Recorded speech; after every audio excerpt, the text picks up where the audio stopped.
بسم الله الرحمن الرحيم لقد سمع الله قول الذين قالوا إن الله فقير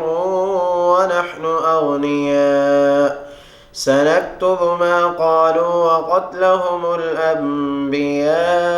بغير حق ونقول ذوقوا عذاب الحريق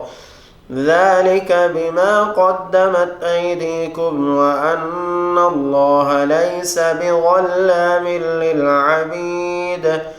الذين قالوا إن الله عهد إلينا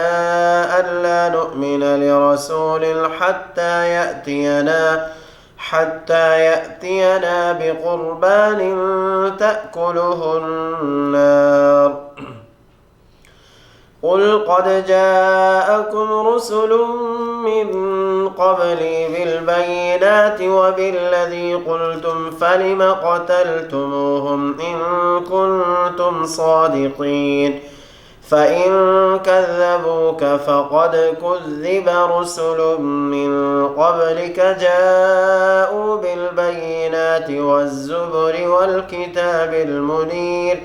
كل نفس ذائقة الموت وإنما توفون أجوركم يوم القيامة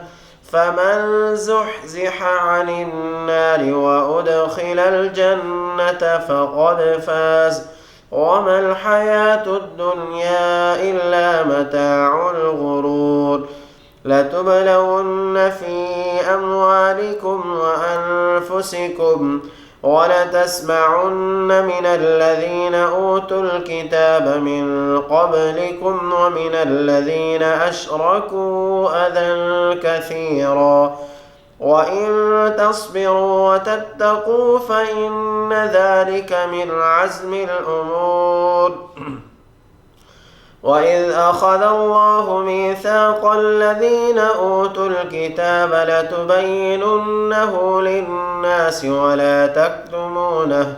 فنبذوه وراء ظهورهم واشتروا به ثمنا قليلا فبئس ما يشترون لا تحسبن الذين يفرحون بما أتوا ويحبون أن يحمدوا بما لم يفعلوا فلا تحسبنهم بمفازة من العذاب ولهم عذاب أليم ولله ملك السماوات والأرض والله على كل شيء